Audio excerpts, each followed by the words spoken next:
The smartest giant in town.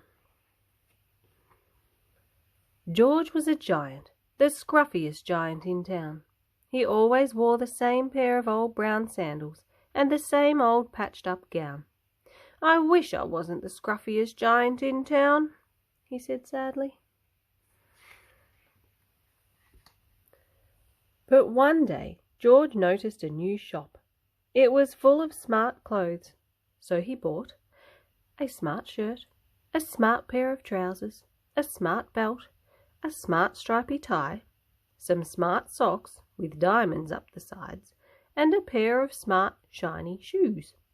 "Now I'm the smartest giant in town," he said proudly. George left his old clothes behind in the shop. He was about to go home when he heard a sound. On the pavement stood a giraffe who was sniffing sadly. "What's the matter?" asked George. "It's my neck," said the giraffe. "It's so very long and so very cold. I wish I had a long, warm scarf." "Cheer up," said George, and he took off his stripy tie. "It didn't match my socks anyway," he said, as he wound it round and round the giraffe's neck. "It made a wonderful scarf." "Thank you," said the giraffe. As George strode towards home, he sang to himself, "My tie's a scarf for a cold giraffe, but look me up and down, I'm the smartest giant in town."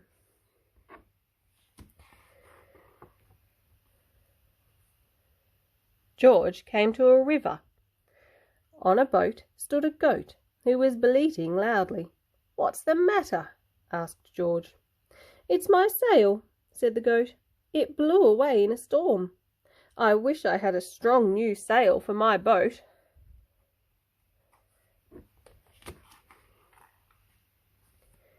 "Cheer up," said George, and he took off his new white shirt. "It kept coming untucked anyway," he said, as he tied it to the mast of the goat's boat. "It made a magnificent sail." "Thank you," said the goat. George strode on, singing to himself, "My tie is a scarf for a cold giraffe, my shirt's on a boat as a sail for a goat, but look me up and down, I'm the smartest giant in town."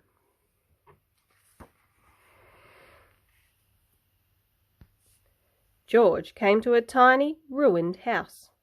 Beside the house stood a white mouse with lots of baby mice. They were all squeaking. "What's the matter?" asked George. "It's our house," squeaked the mother mouse. "It burned down and now we have nowhere to live. I wish we had a nice new house."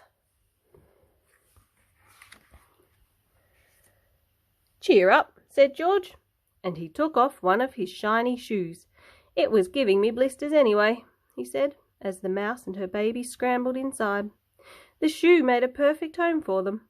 "Thank you," they squeaked. George had to hop along the road now, but he didn't mind.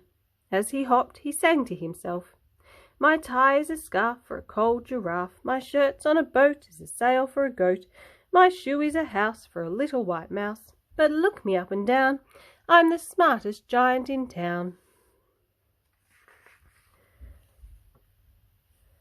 George came to a campsite. Beside a tent stood a fox who was crying. "What's the matter?" asked George. "It's my sleeping bag," said the fox. "I dropped it in a puddle. I wish I had a warm, dry sleeping bag." "Cheer up," said George, and he took off one of his socks with diamonds up the sides. "It was tickling my toes anyway," he said, as the fox snuggled into it. It made a very fine sleeping bag. "Thank you," said the fox. George hopped on, singing to himself, "My tie is a scarf for a cold giraffe, my shirt's on a boat as a sail for a goat, my shoe is a house for a little white mouse, one of my socks is a bed for a fox, but look me up and down, I'm the smartest giant in town." George came to a big squelchy bog. Beside the bog stood a dog who was howling. "What's the matter?" asked George. "It's this bog," said the dog. "I need to get across, but I keep getting stuck in the mud. I wish there was a safe, dry path." "Cheer up," said George, and he took off his smart new belt. "It was squashing my tummy anyway," he said, as he laid it down over the bog. "It made an excellent path." "Thank you," said the dog. The wind started to blow, but George didn't mind. He hopped on, singing to himself, "My tie's a scarf for a cold giraffe, my shirt's on a boat as a sail for a goat, my shoe is a house for a little white mouse, one of my socks is a bed for a fox, my belt helped a dog who was crossing a bog, but my trousers are falling down. I'm the coldest giant in town." Suddenly George felt sad and shivery, and not at all smart. He stood on one foot and thought, "I'll have to go back to the shop and buy some more clothes," he decided. He turned round and hopped all the way back to the shop. But when he got there, it was closed. "Oh no!" cried George. He sank down onto the doorstep, and a tear ran down his nose. He felt as sad as all the animals he had met on his way home. Then, out of the corner of his eye, he saw a bag with something familiar poking out of the top. George took a closer look. "My gown!" he yelled. "My dear old gown and sandals!" George put them on. They felt wonderfully comfortable. "I'm the cosiest giant in town," he cried, and he danced back home along the road. Outside his front door stood all the animals he had helped. They were carrying an enormous present. "Come on, George," they said. "Open it." George untied the ribbon. Inside was a beautiful gold paper crown and card.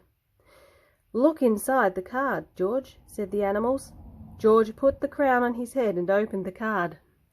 Inside it said, "You gave your scarf to a cold giraffe, your shirt's on a boat as a sail for a goat, your shoe is a house for a little white mouse, one of your socks is a bed for a fox, your belt helped a dog who was crossing a bog, so here is a very fine crown to go with the sandals and gown of the kindest giant in town."